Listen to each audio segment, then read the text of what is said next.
اعوذ باللہ من الشیطان الرجیم بسم اللہ الرحمن الرحیم اللہم صلی وسلم وبارک علی سیدنا و مولانا محمد وعلی آلہ وصحبہ وبارک وسلم صلاۃ و سلام علیک یا سیدی یا رسول اللہ وعلی آلہ وصحبہ یا حبیب اللہ۔ اللہ عز و جل اپنے پیارے کلام قرآن مجید فرقان حمید میں ارشاد فرماتا ہے کہ قل ان کنتم تحبون اللہ فاتبعونی یحببکم اللہ، کہ اے محبوب صلی اللہ تعالیٰ علیہ وسلم، ترجمے کا مفہوم عرض کر رہا ہوں کہ اے محبوب علیہ السلام آپ فرما دیجئے کہ اگر تم اللہ سے محبت رکھتے ہو تو میری پیروی کرو، اللہ تعالیٰ تمہیں اپنا محبوب بنا لے گا، تمہارے گناہوں کو معاف فرما دے گا۔ تو پتہ چلا کہ رسول اللہ علیہ السلام کی پیروی میں ہمارے لیے ایک تو اللہ کی محبوبیت، دوسری گناہوں سے معافی چھپی ہوئی ہے۔ آج کے دور میں فی زمانہ میں آپ ہر مسلمان ایک نعرہ لگاتا ہے، غلام ہیں غلام ہیں، رسول کے غلام ہیں، غلامی رسول میں موت بھی قبول ہے۔ سوال یہاں پر یہ اٹھتا ہے کہ آج کا مسلمان جو اتنا بڑا دعویٰ کر رہا ہے کہ مجھے غلامی رسول میں موت بھی قبول ہے، تو اس سے پوچھا جائے کہ جب تم میلاد کا جلوس گزر رہا ہوتا ہے، عصر مغرب عشاء کی اذانیں ہو رہی ہوتی ہیں، تو تمہیں توفیق نہیں ہوتی کہ مسجد کے اندر جا کر کے 2 رکعت فرض، 4 رکعت فرض، 3 رکعت فرض ادا کر سکو؟ اس کا مطلب ہے یہ جو دعویٰ ہے یہ جھوٹا ہے۔ ان جھوٹے دعووں نے آج ہمیں کہاں پہنچا دیا؟ ہمیں یہاں تک پہنچا دیا کہ ہم رزق کی تنگی کا شکار، گھریلو ناچاکیوں کا شکار، ایک دوسرے کی شکل دیکھنے کے لیے نا تیار، اور طرح طرح کی بدکاریوں اور نہ جانے کن کن گناہوں کے اندر آج ہم ملوث ہو گئے۔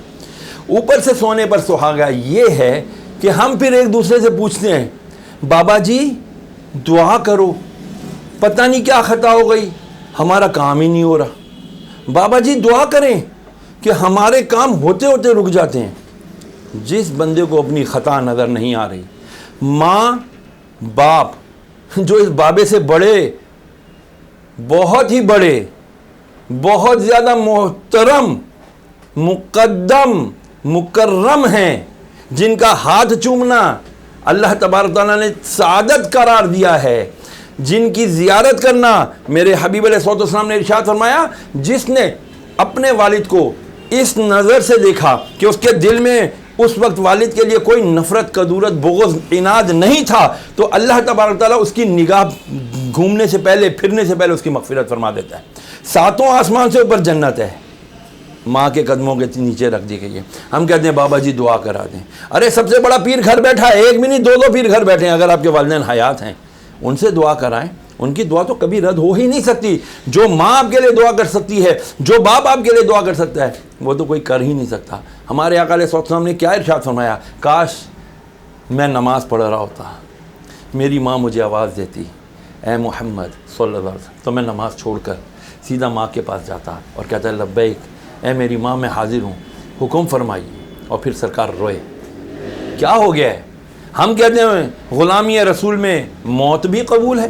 یہ کیسی موت ہمیں قبول ہے؟ نماز پڑھتے ہی ہمیں موت پڑ جاتی ہے۔ معذرت کے ساتھ الفاظ میرے اگر سخت ہوں تو مجھے معاف کر دیجیے گا۔ with due respect I would like to say to all my religious scholars، میں ان تمام اپنے مذہبی رہنماؤں سے عرض کروں گا کہ خدا کے لیے ممبر کا کچھ پاس کیجئے، ممبر کا جو حق ہے وہ ادا کیجئے۔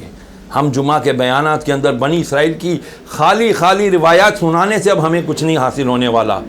ہمیں بتانا پڑے گا، ہمیں اپنی بنیاد کی طرف آنا پڑے گا، ہمیں اخلاقیات کی طرف آنا پڑے گا۔ اگر روزی کی تنگی کا شکار ہیں، یاد کیجئے میرے آقا علیہ السلام کے پاس ایک صحابی آتے ہیں، کہتے ہیں یا رسول اللہ صلی اللہ علیہ وسلم، روزی تنگ ہو گئی، فاقہ مستی شروع ہو گئی۔ فرمایا لگتا ہے تو نے اپنے والدین کے لیے مغفرت کی دعا کرنا چھوڑ دی ہے۔ اللہ اکبر! اپنے والدین کے لیے مغفرت کی دعا چھوڑ دینا یہ روزی میں تنگی لاتا ہے۔ پھر جو زبان سے گالیاں ادا کرتا ہے، اللہ اکبر! میرے آقا نے فرمایا جب بندہ اپنی زبان سے ایک گندا لفظ کہتا ہے، جب گالی کا لفظ وہ نکالتا ہے، تو اس سے جو نیکی کرانے والا فرشتہ ہے نا، یہ رائٹ ہینڈ سائڈ پر جو ہے، وہ اس سے 1 میل، یعنی خاص مقدار بتائی گئی، میں سمجھانے کے لیے آپ سے عرض کر رہا ہوں کہ 1 میل دور ہو جاتا ہے۔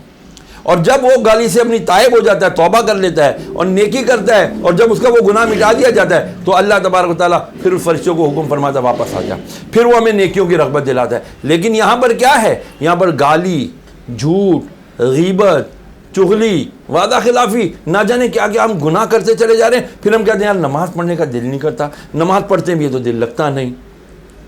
ان تمام باتوں کا آخر حل کیا ہے؟ ایک ہی حل ہے، نبی کریم صلی اللہ علیہ وسلم کی اطاعت۔ قل ان کنتم تحبون اللہ فاتبعونی یحببکم اللہ۔ اللہ نے ایسے ہی نہیں فرما دیا، کیونکہ وہ قبیلے والے آئے تھے اصل میں۔ اس کا اگر آیت کا ہم شان نزول تھوڑا سا لیں تو وہ یہ ہے کہ ایک قبیلے والے آتے ہیں، کہتے ہیں یا رسول اللہ صلی اللہ علیہ وسلم ہم تو اللہ سے محبت رکھتے ہیں۔ تو یہ بہت بڑا دعویٰ تھا، تو اللہ تبارک تعالیٰ نے اس دعوے کو رد نہیں کیا، اس دعوے کے لیے ایک دلیل بنیاد بنا دی اللہ تعالیٰ نے۔ وہ کیا؟ اے محبوبہ فرما دیجئے اگر تم اللہ سے محبت رکھتے ہو تو میری پیروی کرو۔ کس کی؟ محمد علیہ السلام کی پیروی۔ تو اللہ تمہیں اپنا محبوب بھی بنا لے گا اور یغفر الذنوب، تمہارے گناہوں کو بھی معاف کر دے گا۔ یہ ہے آج ہمارا سولوشن، آج ہمارے ہر مسئلے کا حل اسی میں ہے کہ نبی علیہ السلام کی سنتوں پر عمل کیا جائے۔ اب دیکھیے حضور نے فرمایا صلی اللہ تعالی وسلم، پرفتن دور کے اندر، یہ فتنوں کا دور ہے، پرفتن، ہر طرف فتنہ ہی فتنہ ہے، فرمایا جس نے پرفتن دور کے اندر میری ایک سنت کو زندہ کیا اسے اللہ تبارک و تعالیٰ 100 شہیدوں کا ثواب عطا فرمائے گا۔ 100 شہیدوں کا۔ ایک شہید کا کیا ثواب ہے سن لیجئے، حدیث مبارکہ میں آتا ہے کل قیامت کے دن اللہ رب العالمین شہید جو واقعی اللہ خالص للہیت کے لیے شہید ہوا ہوگا اس سے پوچھے گا بتا تیری رضا کیا ہے، کیا چاہتا ہے؟ اسی پر اقبال نے کہا تھا خودی کو کر بلند اتنا کہ ہر تقدیر سے پہلے خدا بندے سے خود پوچھے بتا تیری رضا کیا ہے۔ رب اپنی رضا نہیں، بندے کی رضا پوچھ رہا ہے، تو شہید سے پوچھے گا تجھے تیری رضا کیا ہے؟ وہ عرض کرے گا مولا جب میں تیرے نام پر، تو پہلے عرض کرے گا مولا مجھے دوبارہ دنیا میں بھیج۔ جب وہ اللہ تعالیٰ پوچھے گا اللہ کے اللہ جانتا ہے تو دنیا میں کیوں واپس جانا چاہتا ہے؟ تو عرض کرے گا مولا جب میں تیرے نام پر کٹ رہا تھا، جب میں تیرے نام پر مر رہا تھا، جب میں تیرے نام پر قتل کیا جا رہا تھا، یا اللہ اس وقت جو میں تیرا دیدار کر رہا تھا، اس دیدار کی جو مجھے لذت حاصل ہو رہی تھی، یا اللہ مجھے دوبارہ وہ لذت حاصل کرنی۔ حضور نے فرمایا کوئی نبی، کوئی رسول، کوئی صدیق، کوئی صالح یہ دعا نہیں کرے گا، یہ تمنا نہیں کرے گا، یہ تمنا صرف اور صرف شہید کرے گا۔ کیا؟ اللہ پھر اسے خود پوچھے گا بتا تیری رضا کیا ہے۔ تو یہ ایک شہید کا اجر ہے، تو جو 100 شہیدوں کا ثواب فقط ایک سنت کو ادا کرنے سے حاصل کر سکتا ہو تو پھر اسے، میں بس یہ ہماری نجات کے لیے کافی ہے۔ میں کنکلوژن کی طرف آ رہا ہوں، ہمیں دیکھنا ہے کہ آج ہماری بہت ساری جو پریشانیاں ہیں، جو ہمارے مسائل ہیں، آخر اس کا حل کیا ہے۔ آج دیکھیں نا لوگ طرح طرح کے، ہم کہتے ہیں جی یہ ازم لے لو، ہم کہتے ہیں جی یہ سسٹم لے لو، یہ کر لیں گے تو یہ ہمارے یہاں خوشحالی آ جائے گی، یہ کر لیں گے تو یہ ہمارے یہاں برائی ختم ہو جائے گی۔ نیور ایور، یہ ڈھکوسلے ہیں، یہ دھوکے ہیں۔ اصل کیا ہے، بنیاد کیا ہے؟ وہ یہ ہے کہ اللہ کے حبیب علیہ السلام کی فالوشپ کی جائے۔ میں آپ کو بتاؤں امریکہ میں ایک یونیورسٹی ہے، اس کا نام ہے Michigan School of Medicine. Michigan School of Medicine, ان کا کام کیا ہے؟ وہ ایک کام کرتے ہیں، وہ رسول اللہ علیہ وسلم کی بہت ساری احادیث مبارکہ، وہاں ایک ڈپارٹمنٹ ہے پورا جو صرف اور صرف حضور نبی کریم علیہ السلام کی سنتوں پر جو ہے نا صرف ریسرچ کر رہے ہیں۔ ایک بات کر کے بس اپنی بات مکمل کروں گا، وہ یہ کہ حضور کی ایک حدیث انہوں نے لی۔ حضور نے فرمایا میں تکیہ لگا کے نہیں کھاتا، جیسے ہم ٹیک لگا کے کھاتے ہیں نا، حضور نے فرمایا میں تکیہ لگا کر نہیں کھاتا۔ ہم میں سے کسی مسلمان نے اس کے اوپر تحقیق کی؟ نہیں کی۔ انہوں نے تحقیق کی، غیر مسلم ہے، لیکن they said there is betterment behind each and every saying of Muhammad علیہ السلام for the humanity۔ انسانیت کی بھلائی ہے محمد کے ہر قول کے پیچھے صلی اللہ علیہ وسلم۔ پھر انہوں نے اس کے اوپر ریسرچ کی، 16 نہیں 17 سال لگائے انہوں نے اس کے اوپر۔ وہ کہتے ہیں ہمارا دماغ کے پیچھے ایک حصہ ہے جس کو میڈیولا کہتے ہیں سائنس کی اصطلاح میں، میڈیولا۔ اس میڈیولا کے اندر ایک کمانڈ اینڈ کنٹرول سسٹم واقع ہے جو ہمارے پوری باڈی کو کمانڈ کرتا ہے، آرڈر کرتا ہے۔ وہ کہتا ہے